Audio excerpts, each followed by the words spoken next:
설명을 드리고자 하고요. 앞서 말씀드린 대로 이제 제가 그동안 이렇게 실험을 해왔던 것들 그런 내용들을 영상으로 보시면서 좀 소개할까 합니다. 오늘 수업 내용은 이제 간단하게 요약하면 로켓 스토브에 집약되어 있다. 혹시 이제 휘차가 이렇게 거듭되고 이런 뭐 지역 공간이라든가 공간 재정의 문제라든가 아니면 문화예술 활동의 어떤 저변 확대 이런 것들에 대한 관심이 있거나 공유하길 원하면 제가 아는 지식 내에서 커뮤니티 아트라거나 활동 범위 그런 부분을 소개하도록 하겠습니다. 자, 지금 정길수는 회장님 인사드립니다. 반갑습니다.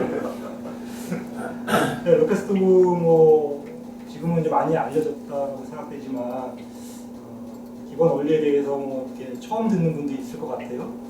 혹시 잘 이미 알고 계신가요? 아까 성함이 구태우 혹시 뭐 원리 같은 거 아시나요? 원리는 잘 모르고 저희 외삼촌도 귀농을 하셨거든요. 예. 그러니까 거의 비슷한 시기에 지금 고성에 계세요. 예. 근데 이제 그러니까 어떻게 보면 외삼촌을 믿고 또 따라간 것도 있었어요. 저는. 근데 외삼촌은 이제 귀농을 하기 위해서 되게 많은 세미나 같은 걸 많이 다니셨어요. 엄청난 걸 다니셨어요. 뭐 버섯 재배를 하시거든요, 주로. 지금 고성에서 이제 표고버섯 재배를 주로 하시는데 그 버섯 재배하는 것도 뭐 세미나 이런저런 세미나 가지고 뭐 지금 말씀하신 화덕이나 로켓 스토브나 집 짓는 거랑 이런 모든 것들 다 뭐 포크레인 이런 기술까지도 다 지금 다 섭렵하고 가셔가지고 지금 막 하시는 분이에요. 다음 주 주방장으로 준비해야 될 것 같아요. 외삼촌 연락처 좀 알려주세요. 지금 로켓 스토브는 이제 뭐 제가 왜 말씀드렸냐면 이제 어느 부분부터 설명을 드려야 될지 감을 잡아야 되니까 약간 이제 질문을 했던 거고요.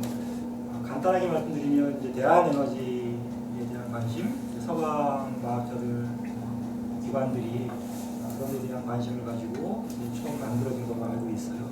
그래서 원래는 이제 화덕부터 만들어서 화덕에서 대량된 것이 이제 다양한 화덕 모델이 있는데 그것 말고 로켓 스토브, 그런 SE-터 이런 방식으로 발전이 된 거죠. 그래서 어쨌든 간에 로켓 스토브는 주 연료가 나무고요. 그러니까 간단하게 말씀드리면 나무는 재생 가능한 연료인 것인데 우리가 지금 주로 사용하고 있는 화석 연료 같은 경우는 재생 불가능한 거잖아요. 석탄이나 석유나 천연가스나 한 번 뽑았으면 재생할 수 없는 그런 부작용이 있고 차제의 이제 뭐 환경, 지구 온난화, 환경 오염, 생태계 위기 등등 모든 주범들이 거기에 집중되어 있는 상황이기 때문에 그래서 어쨌든 재생 가능한 연료를 가지고 이렇게 하나의 모델을 개발한 사례가 베스트가 아닐까 싶어요. 그래서 우리나라에서는 주로 이제 지금 여기도 적정 기술이라는 용어를 쓰는데 대한에너지 친환경 생태의 어떤 그런 관련해서 접목되는 기술 총체적으로 해서 적정 기술이라는 개념을 쓰는 것 같아요.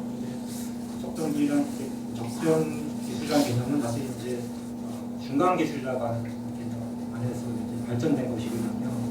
그러니까 중간 기술이라고 하는 것은 EF 슈마크라는 사람이 이렇게 처음 제안을 한 개념이에요. 그러니까 간략하게 말씀드리면 자본화가 집중되면서 이제 우리 일반 대중들이 자본과 기술과 에너지 전부 다 소비를 당하니까 돈이 있어야 에너지를 사고 그죠?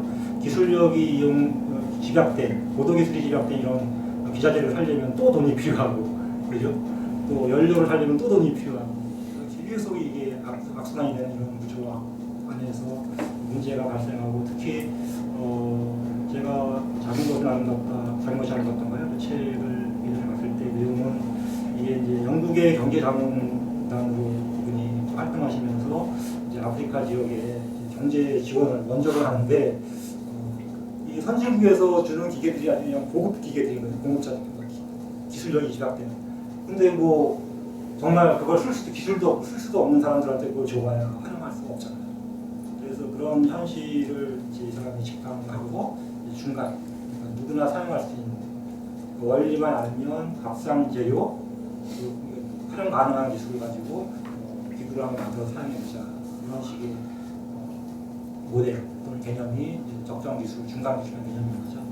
어쨌든 뭐그 대표적이 된 것 같아요. 뭐 여러 가지 기술 선생님들 계시지만 내 안에는 여러 가지 기술이 있지만 로켓스톡의 우리나라의 어떤 그런 욕구가 많아서 그런지 제가 같은 경우는 과열된 정도로 좀 이렇게 적정 기술의 대표적으로 로켓 웨스트를 인식하는 분들이 이렇게 다 있다 그런 생각을 해봤고요. 그래서 오늘은 이제 그런 기초 개념 안에서 그러면 도대체 뭐길래 로켓스톡가 그렇게 대상이 되느냐, 관심에 집중되느냐 이런 부분에 생각을 고민하고 싶고요. 그래서 기초적인 원리, 그러니까 아주 최소한의 연료로 그다음에 이제 공해 물질을 최소화하면서 그렇지 그러면서 노열을 내는 어떤 그런 난방 시스템, 조리 시스템 이런 것들 결합된 기술이기 때문에 그 기본 원리에 대해서만 잠깐 소개하고자. 제가 너무 많이 빠는 것 같아요. 그렇지 않아요? 잠깐 아니 도면을 그리면서 설명을 드리고 그다음에 이제 제가 뭐 이렇게 집에서 투닥거리면서 이렇게 작품 한처럼 이렇게 실험했던 것들을 쭉 소개하고 그다음에 이제 문공미술에서 만들었던 여기를 포함해서요 소개하고 그 정도 선에서 오늘 수업을 마칠 거예요. 네, 로켓스톡 먼저 일단 기초 단면부터 도면부터 드리겠습니다. 자세가 안 좋아서 이 직선이 안 나와서 일단 스토브 할 때 그냥 기초 도면 바닥이라고 생각하세요. 인면도 이 바닥에 단열재를 써야 되는데요. 이렇게 이제 단열재로 바닥을 만든 다음에 그 다음에 이제 기초 스토브 바닥이에요. 기초 구조물을 만듭니다. 보통 그냥 대략 제가 만드는 범위는 뭐죠? 직경 20cm 정도의 원통 구경. 그러니까 사방하는 18cm 정도의 구경, 저 모델이거든요. 그게 기본 모델이에요. 저 모델이요. 조금 더 작게 만들 수도 있고 크게 만들 수도 있는데 크게 만드는 범위는 한 번도 좀 만들어 본 적이 없고요. 어쨌든 요거보다 한 단계 작게 만들 수 있어요. 그렇게 만들 경우에는 그게 비율이 다 있기 때문에 그 비율을 굉장히 유념하면서 지켜줘야 된다. 그게 이제 중요한 관건이고요. 지금 왜 이 말씀을 드리냐면 조 모델을 만들었을 때 그 밑에 하단 있잖아요. 하단 기초작이고요. 기초 구조물. 저 구조물이 크게 보면 두 가지로 되어 있어요. 그러니까 하나는 그냥 보여드리겠습니다. 도면으로.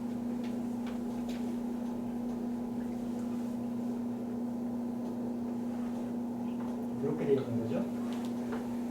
여기는 이제 연료 투입구, 저기는 지금 깡통이 이렇게 있어서 여기 깡통이요. 이 깡통이 지금 없다고 생각하시면 돼요. 여기에 연료를 투입하고 그 다음에 이렇게 열기가 나가는 구조로 되어 있습니다. 그러니까 이 구조물인데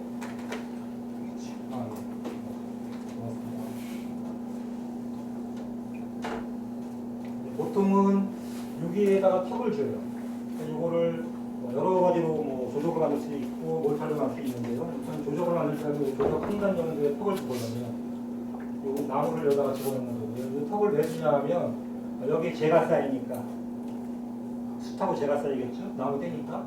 그래서 여기를 막으면 안 되니까 이 공간을 막으면 안 되니까 일단 턱을 줘서 열기가 이렇게 넘어가도록 하는 그런 구조거든요. 보통은 평균 여기가 한 400m, 그러니까 46cm 높이가요.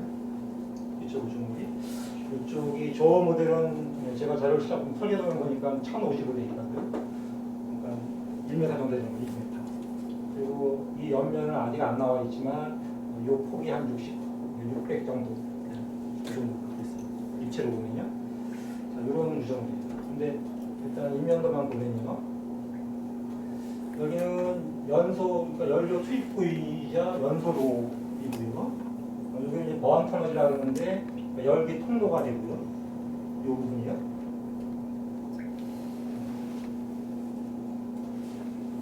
다시. 이렇게 열기니까. 이런 구조물을 이렇게 하단에 갖고 있는 거예요. 구조 자체는 굉장히 간단하죠. 그리고 여기는 단열재를 쓰는 거고요.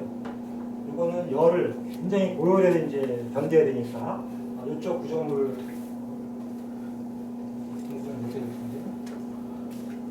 이 구조물은 내화 벽돌로 만듭니다. 이 모든 구조물, 여기 구조물, 이 구조물은 내화 벽돌로 만들어요. 보온을 건드리기 때문에. 그래서 이거는 앞서 말씀드린 대로 열기 통로 되고요. 번 터널이라고 불러요. 그리고 이쪽이 히트라이저의 입구인데요.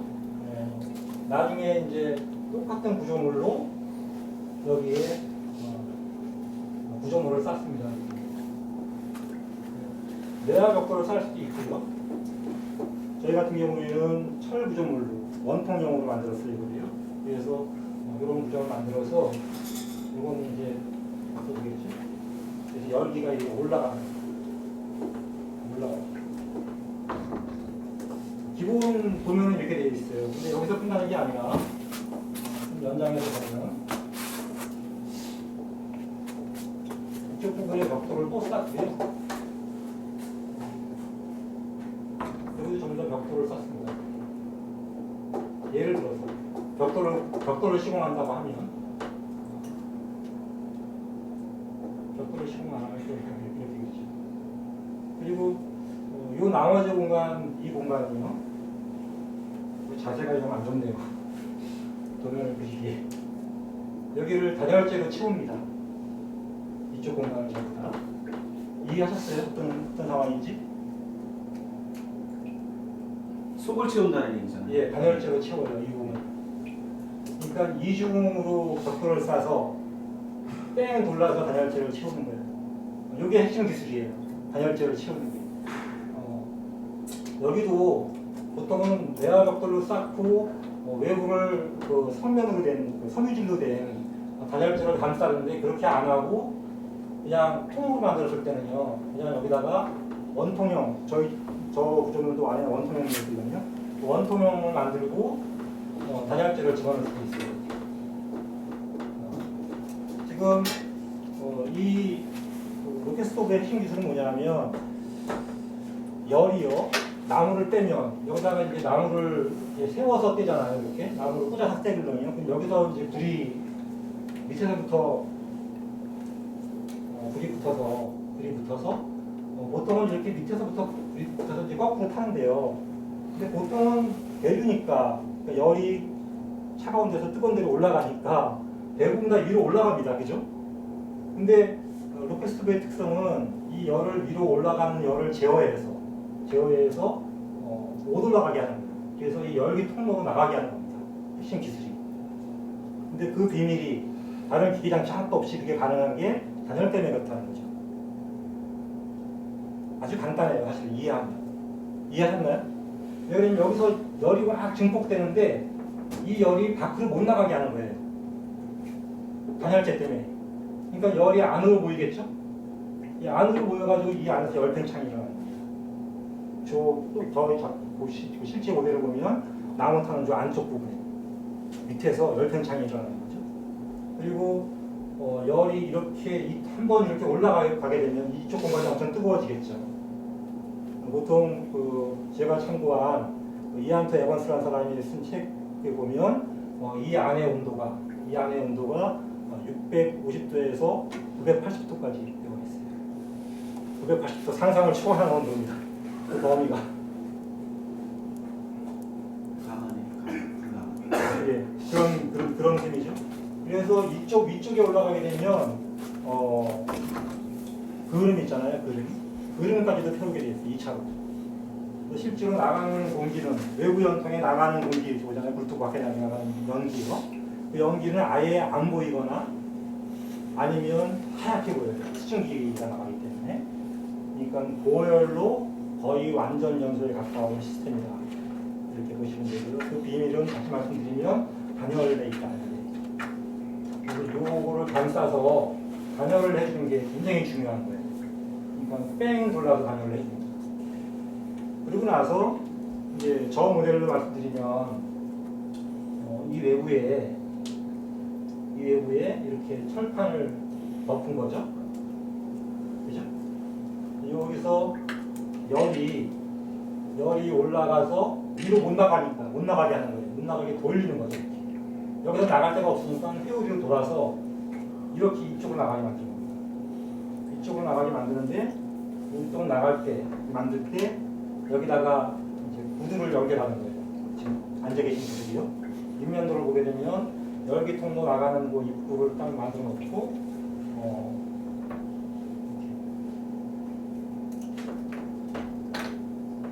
물론 뭐 이 두께는 임의로 이제 할 수 있는데요. 조정을 할 수 있는데 이렇게 열기 통로를 만들어서 지금 너무 죄송합니다. 만들어서 여기에 추결제를 두고요. 추결제. 그래서 열기는 이렇게 나가게. 이게 쭉 나가서 이 길이가 어느 정도 길이냐 이제 이게 관건인데요. 보통 제가 참고한 책에는 9m에서 한 10m 범위까지 그 사람들이 실험한 걸로 되어 있어요. 9m에서 10m 범위. 근데 우리는 온돌이기 때문에 훨씬 길게 만들어야 되는 필요성 때문에 실험을 계속 하는 겁니다. 근데 어쨌든 이렇게 된 다음에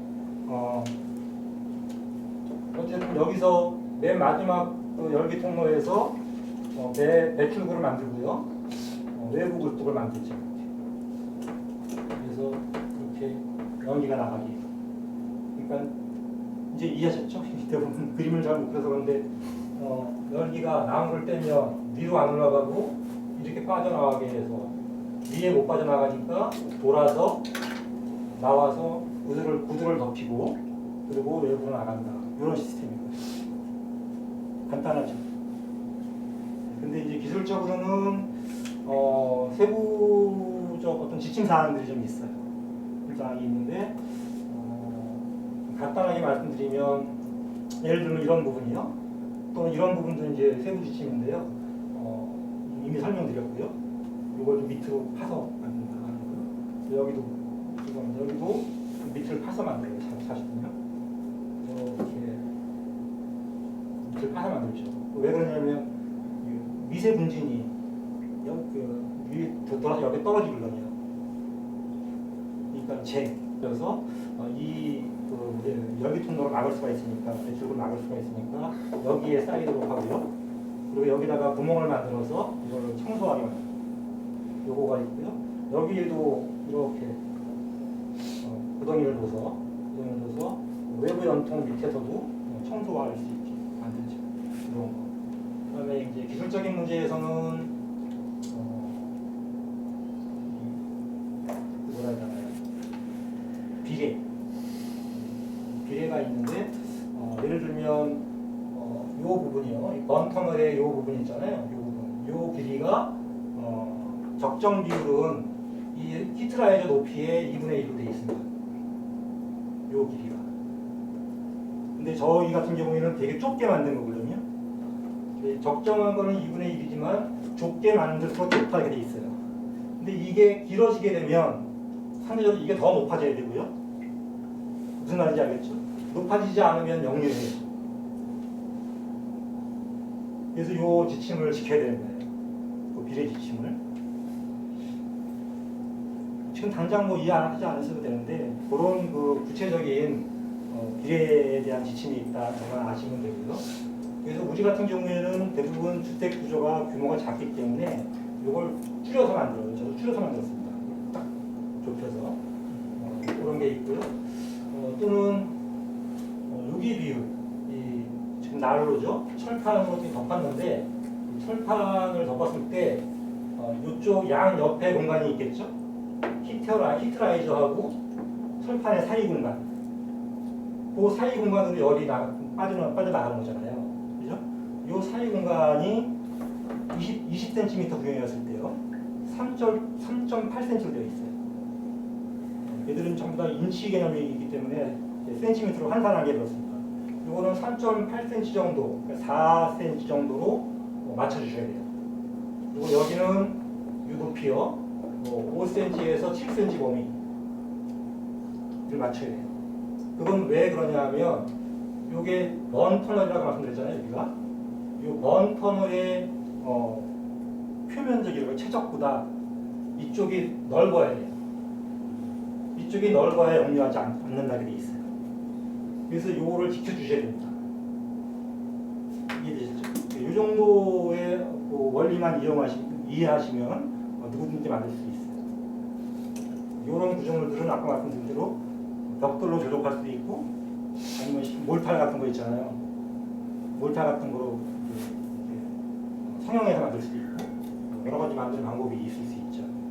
그래서 단열재도 심지어는 몰탈 이용해서 만들 수 있으니까 그러니까 그 만드는 방법에 대해서는 주변에서 활용할 수 있는 활용 가능한 자재 교치에 따라서 변화가 가능하다. 물론 이 구슬도요 일자형도 가능하고 니은자형도 가능하고 디귿자형도 가능하고 미음자형도 가능해요. 다만 우리나라 전통 구두하고 비교했을 때 다른 게 우리나라 전통 구두는 다 아시겠지만 아궁이가 있고 그다음에 이제 뭐죠? 이 갑자기 생각이 안 나네요. 고래가 이제 줄고래 방식으로 나가잖아요. 그러니까 열기 통로가 4줄, 5줄 이렇게 쭉 나가는데 연속으로 하나고요. 근데 이거는 한 채널에서 그냥 하나가 나갑니다. 쭉 하나로 밀고 나가게 돼 있어요. 지렁이처럼. 이해가 되시죠? 근데 최근에 이제 프랑스에서 만든 어떤 그런 모델, 플렉스 플러스라고 하는 모델은 투 채널로. 그러니까 나가는 통로가 하나가 아니라 2개로 빼서 분산시키는 모델도 있더라고요. 어쨌든 간에 한꺼번에 구슬처럼 쫙 줄고래처럼 나가거나 헛통로처럼 나가진 않아요. 그러니까 이렇게 열팽창한 열을 그냥 계속 밀어서 계속 밀어 당기는 거예요. 밀고 여기서는 상대적으로 여기는 고온이고요. 940도까지는 고온이고 여기는 급격히 떨어지거든요. 온도가. 그러니까 여기서는 차가운 공기가 당겨요. 오히려 압력 때문에. 그래서 밀고 당기는 그 밀당의 힘으로 그냥 연도로 쭉쭉쭉쭉 여기를 밀고 나가는 겁니다. 그게 다르다고 다른 기술이. 그런 식의 기본 구성 원리를 갖고 있습니다. 혹시 여기 지금 나무를 집어넣잖아요.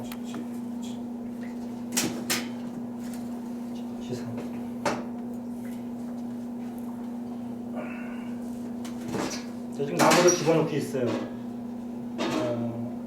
압력이 정확하다면 절대로 연기가 위로 안 올라옵니다. 그러니까 지금 이 히트라이저 안에 내장되어 있다 그랬잖아요. 깡통 안에 저 안에 그 단열된 구조물이 동그랗게 들어가 있는 거거든요. 그래서 열이 들어갔다가 가운데 그 버터널을 지나서 이렇게 올라오죠, 그죠? 그러면 올라온 열이 밖으로 못 나가니까 위로 못 나가니까 다시 돌아가서 밑으로 내려가는데 지금은 이 밑을 통과해서 일로 빠져나가게 돼 있어요. 그래서 지금 여러분 앉아 계신 대로 도는 겁니다. 돌고 최종적으로 이쪽 연통으로 나가는 거거든요. 지금 이 연통을 만져보시면 그냥 미지근해요. 차가울 정도예요. 그러니까 900도 넘는 열이 지금 이 안에서 다 소진되고 나간다 이렇게 생각하시면 되는 거거든요. 그러니까 열을 다 쓴다. 그러니까 어떤 방식으로 쓰느냐? 지금 보통은 이제 열을 이용하는 방식이 이제 3가지 방식이 있다고 알고 계시죠, 상식적으로. 그러니까 대류가 있고 복사가 있고 전도가 있잖아요. 지금 이 3가지 방식을 열을 다 쓰는 겁니다.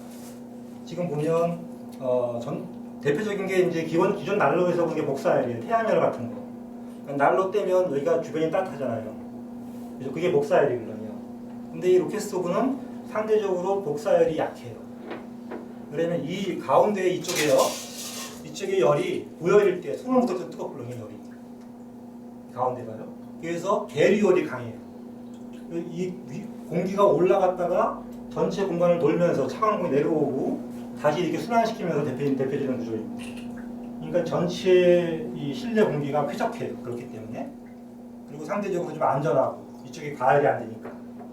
보시게 되면 대류열은 엄청 강한데 복사열은 약하다고 그랬잖아요. 근데 일정하진 않겠죠. 그러니까 이 히트라이저 위쪽으로 올라갈수록 복사열이 강해요.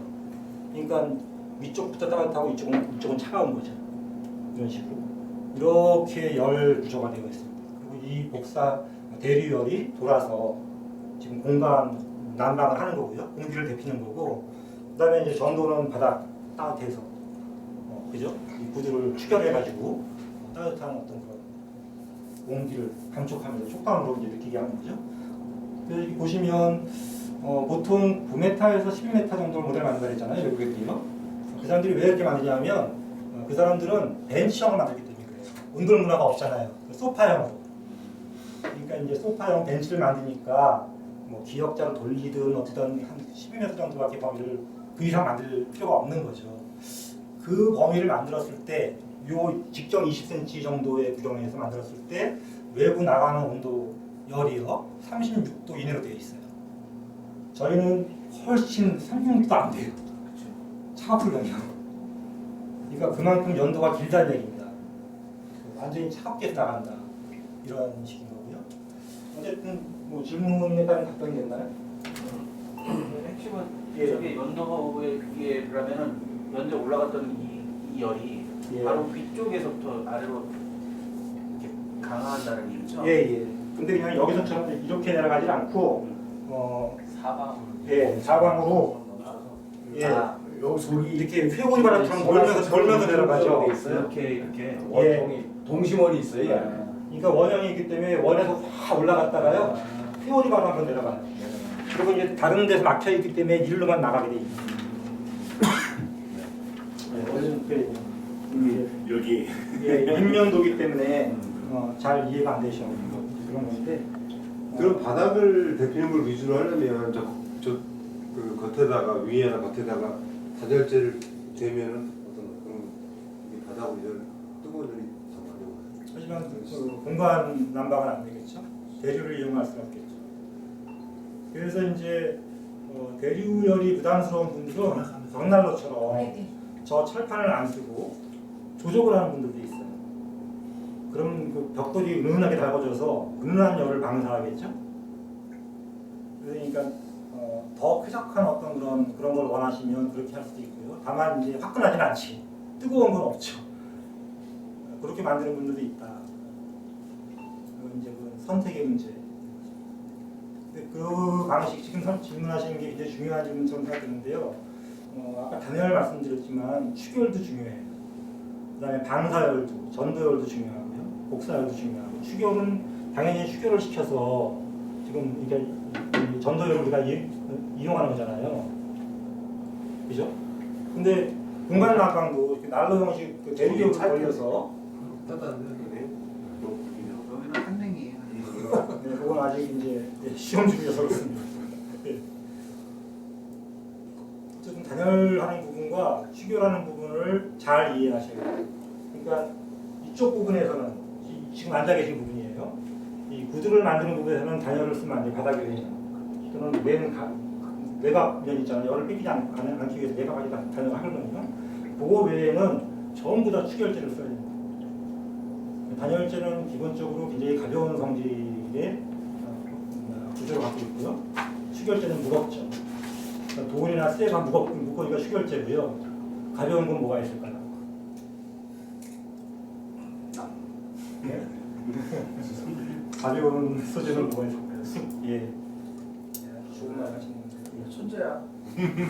숲과 제가 일상에서 구할 수 있는 가장 좋은 단열재입니다. 공기도 물론 구하는데요. 순만으로 하진 않죠. 숯하고 뭘 또 섞어서 이렇게 여기는 순만으로도 가능합니다. 아, 순만. 숯이 비싸서 안 쓰는 것 뿐이에요. 연탄재를 써도 되고, 그러니까 제어와 가벼운 건 다 써도 돼요. 근데 이제 그게 일상적으로 이제 쓰기가 그렇고 심리적으로 그렇다 그러면 이제 펄라이트, 진주한 뻥튀기한 거 입으려면 펄라이트 같은 거, 버미쿨라이트 같은 거, 그게 이제 상토에서 보시면 하얀 거 혹시 아세요? 원예하는 그런 가게 가면 상토 만들 때 하얀 가루 이렇게 있는 거죠. 그게 이제 버미쿨라이트, 펄라이트입니다. 진주한 뻥튀기 한 거예요. 네, 진주한 뻥튀기한 거. 암석 뻥튀기한 거 엄청 가루불라요.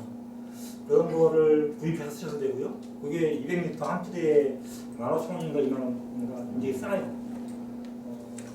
저 같은 경우에는 이제 주변에 건축을 하는 후배가 있어서 그 ALC 블럭이라고 경량 기포 블럭이라고 하는 게 있는데 그거 폐자재 같은 거 딱에서 쓰기도 합니다. 네. 그러니까 그게 이제 단열재고요. 단열재를 쓰는 부분들은 이제 그런 것들을 써야 되는 거고요. 수결제를 써야 되면 수결제를 써야 되고 그것만 잘 이해하시면 소재를 잘 구성하시면 또 하나를 이렇게 누구나 만들 수 있어요. 원리를 알면. 설계도를 보니까요. 지금 예. 가운데 미음자로 나갔잖아요. 예. 로켓맨스 히터의 가장 포인트 중에 하나가 재청소구를 만들어야 되는데 예. 꺾이는 부분에 예. 지금 여기 설계도에서는 예. 가운데가 지금 취약점이 있거든요. 막힌단 맞습니다. 말이죠. 예. 나중에. 예. 그래서 그 문제가 조금 예. 맞습니다. 좀 앞으로 해결해야 될 문제 같아요. 예. 네. 그 미음자가 부분이 해결될 숙제인데요. 이렇게 만들 수밖에 없었어요. 어쨌든 간에 그 당시 상황이. 그리고 지금 여기 구조상 표면적이 넓기 때문에 적어도 3번 이상의 꺾임을 돌려야 돼요. 예. 3번 이상 꺾임을 돌렸을 때 재정국을 만드는 데 취약점이 있죠. 그래서 전체보다는 끝을 잘라서 재청소구를 될 수 있는 예. 곳을 해주는 것이 나중에 뜯지 않는 해결 방법이거든요. 지금 저희 같은 경우에 지금 3군데 실제 만들어 놨어요. 근데 이제 그래도 원천적으로 문제가 있어요. 근데 그거는 제 생각에 왜 그렇게 해놨냐 하면 기본적으로 여기 그 연도가 수직 연통이요 엄청 높습니다. 네, 상승 기류가 높다 얘기하시는 예, 거예요. 예. 그래서 실제로 지금 선생님 말씀하신 원래 기본 모델대로 하게 되면 아마 연소식이 엄청나게 많을 거예요. 그리고 표면적을 대피는 면적이 좁고 그래서 리스크가 있지만 그렇게 한 거고요. 그 방법은 차후에 어떻게 고민을 해보자. 이래서 이게 이렇게 시공을 한 겁니다. 이 면적을 다 할 수 있는 상황으로 충족시키는 기술이 아직 없고요, 데이터가. 다만 제가 알고 있는 거는 그냥 체감하는 것들이죠. 그러니까 예를 들면 이안타 에반스라는 사람의 책을 번역해서 제가 봤는데 그분은 일반 화목 난로에 6분의 1 정도밖에 안 든다고 되어 있어요. 연료 소모량이. 예. 효율 과학적인 측정까지는 없어요, 그분도요. 데이터가 없습니다. 근데 이웃이 화목난로 이렇게 벽난로 같은 걸 쓰는데 그거에 비해서는 6분의 1밖에 안 들어간다. 그러니까 그 미국 사람들은 코드라고 하는 그 단위를 쓰나 봐요. 최적 코드. 근데 이웃이 4코드를 쓸 때 자기는 3분의 2 코드를 썼다. 그걸 환산하면 6분의 1이거든요. 근데 이제 그 사람 말고 지금 최근에 이제 뭐 미국에서 이제 굉장히 많이 이걸 보급하는 사람이 있는데 그 사람은 10분의 1까지도 얘기를 해요. 예. 근데 6분의 1만 돼도 대단한 겁니다. 2분의 1만 해도 대단한 겁니다. 제가요. 나무 난로를 처음 시골에 살면서 그 계획이 너무너무 추웠거든요. 근데 집주인을 바꿔가지고 난로도 못 만들었어요. 그리고 그 다음에 이듬해 난로를 조그맣게 만든 거예요. 만들고 섰는데 정말 겨우 내내 엔진턱 바꿔 가서 나무 해오고 그래도 되지 못했었거든요. 근데 이제 2008년도 겨울에 이걸 만들고 나서는 그냥 지게지고 소일하듯이 잠깐 가서 죽은 나무 가재만 배워와서도 충분하다. 이 정도. 그러니까 과학적인 데이터는 없지만 저는 그냥 체감한 거죠. 이것만큼 좋은 건 없다. 제가 이제 집사람이 몸이 좀 안 좋은데 이제 밤나무 같은 걸 떼게 되면 밤나무 잘 아시는 분은 밤나무 참나무과잖아요. 참나무하고 구분이 잘 안 돼요. 저는 처음에 산에 가서 그걸 몰랐어요. 근데 구분이 안 되니까 뗐을 거 아니에요. 근데 난로에다 떼면은 우리 집사람이 금방 알아요. 환자이기 때문에 금방 두통을 호소하고 막 그래요. 일산화탄소로 엄남에서는 예. 근데 한번 촬영해봤는데 연산하고 똑같아. 거기 화생방실 절이 달아요. 군대 화생방실보다 세요. 근데 일반 난로는 그렇게 가스가 세요. 어쨌든 간에. 근데 이거를 설치한 다음부터는 전혀 그런 상황이 없습니다. 그러니까 가스는 안 세요. 근데 밤나무도 여기다 떼셨나요? 다 떼죠. 지금 뭐 없어서 못 떼죠. 뗍니다. 밤나무도 떼. 아니 가스가 안 나오니까. 안 나오니까. 위로 안 올라오니까 영유 안 하니까. 이걸 한번 설치해봤는데요. 예. 문제는 이게 이 공기가 회전을 하잖아요. 내려오면서 이게 치고 쏘는데 이게 먼지가 많아요. 집에 실내에. 예. 햇빛 들어오면 보이면 먼지 많이 날아야죠. 이게 예. 그냥 타버려요. 예. 공기가 굉장히 안 좋았죠. 실내. 그래서 이 실내 공기를 어떻게 할 것인가, 열교환기를 설치할 것인지 아니면 온풍기를 외부에서 쏠 것인지를 고민해야 돼요. 예, 맞습니다. 아주 공기가 안 좋아서 감기 많이 걸려요. 예, 디테일한 거. 네. 예. 그래서 이런 것도 또 생각을 해야 돼요. 어, 그러니까 하루에 7번 정도 회전한다고 그러죠. 예를 들어. 이 실내 공기가. 예. 근데 여기 부딪히면 바로 상승하거든요. 근데 먼지가 다 타요. 그래서 여기한테 벽돌을 쌓는 사람도 있어요. 예. 직접 부딪히지 않게. 여러 가지 방법이 있는데요. 근데 실내 공기를 어떻게 예. 쾌적하게 할 것인가? 이걸 설치했을 경우. 말씀을 설줄 경우에 먼지가 예, 먼지가 많은 거를 어떻게 여기 타버리면 이제 그 이산화탄소부터 시작해서 여러 가지 공기가 오염이 되는데 그걸 어떻게 배출을 하든지. 그러니까 환기 시스템이 돼 있어야 되는 얘기죠. 아침 저녁으로 환기를 한다든가. 네, 환기 시스템은 지금 방금 전까지 계속 네, 들어오고 이제 그런 여기에 산소가 들어오고 이쪽에 나가게 돼 있어요. 그래서 네. 그거는 계속 아. 정기적으로 하고 있고요. 그 외에도 지금 뭐 쑥이라든가 뭐 이런 몇 가지 얘기 조언이 들어오더라고요. 제가 그래서 그런 것들도 실험 데이터에 좀 해보려 생각이고요. 어쨌든 좋은 뭐 습도 조절하고 환기 장치 그런 것들은 이제 세심하게 네, 관리를 해야 되고요. 습도 조절은 이 벽이 그 뭐야 황토 벽돌이면은 예. 뭐 그걸 거의 뭐 내그 양양에다가 뭐 이제 내 동생 하나 그 온돌방이 재래식 온돌에 이런 게 아니고 온돌방 했는데 이 다 마른 다음에 예. 주변에 이런 게 다 마른 다음에 몇 개월이 걸려요. 서너 달. 계속 돼. 바닥이요. 예, 바닥이 되는 벽을 이제 이렇게 한 자 정도의 두께 그 황토 벽돌로 했는데 이게 다 마를 때까지 몇 개월 걸려. 그 다음부터는 습도가 아주 75%, 75%, 몇 프로가 딱 아주 그냥 고정이 없어요. 그 전에는 20도에서 70도까지 오르내리다가 다 마른 다음에 아주 습도가 일정해. 그러니까 얘가 완전히 습도 조절하네요. 습도 조절이 이 황토 흙이. 그래서 야, 이 황토라는 게 그런 의미. 자동 습도 조절. 그거 이상의 습도 조절이 없다. 지금 질문하신 것 때문에 제가 좀 첨언을 하면 사용을 해보니까 그 전에 저는 난로를 뗐었잖아요. 난로 뗐을 때는 그 가스가 나오잖아요. 그래서 가스가 나올 때는 끄름도 같이 나오니까 이렇게 저희는 이제 하얀색으로 도색이 돼 있는데 집안이 끄름이 군데군데 묻어 있었어요. 끄름이 방출됐다는 얘기고요. 근데 그 이후에 이거 설치한 다음부터는 그게 없어졌는데 단점이 뭐냐면 미세먼지가 많아요. 그래서 저거를 보완해서 저 뚜껑을 닫고 그다음부터 현저히 줄어들긴 했지만 조심해서 사용을 해야 되는 게 재청소를 할 때 확 하고 올라오거든요. 예. 그래서 그 중간 타임, 그러니까 난로를 안 떼고 새벽에 이제 밤새 식혔다가 뗄 때 그때 이제 보통 재청소를 하고요. 그리고 재청소하기 전에 그 팬을 돌려서 열기를 안으로 집어넣은 다음에 일정 부분 집어넣은 다음에 역류하지 않을 정도 됐을 때 이제 재청소를 하게 되면 그만큼 이제 덜 올라오니까. 그래서 그 미세먼지 분진 같은 경우에는 이제 좀 신경이 많이 쓰이는 정도. 눈에 보이지 않고 막 날아가는 거니까 다락 같은 데 가서 이렇게 막 쓱 쓰다 보면 그냥 시커멓게 나오거든요. 그래서 그 미세먼지는 어쩔 수 없는 것 같아요. 이거는요. 그러니까 다른 아까 말씀드린 대로 재바지 같은 어떤 그런 구조물 2차 공기 투표 주고 복잡한 어떤 그런 거를 만들지 않고서는 힘들지 않나. 개인적으로는 아직까지는 이제 그게 전체도 과제이고 조심스럽게 사용해야 되는 상황인 거죠. 그러니까 그 뚜껑 열고 확 올라오잖아요. 그때 먼지가 쫙 더 퍼지는 거거든요.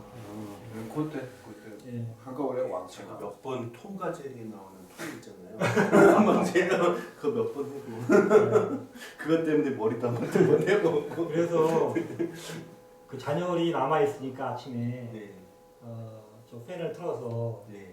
공기를 그 히트라이저 위쪽으로 계속 뿜어주고요. 불 끄기 전에요. 불 네. 켜기 전에 그러고 네. 나서 튀기 전에. 이제 재청소하고 네. 그다음에 이제 하면 좀 안전하다, 좀 덜하다.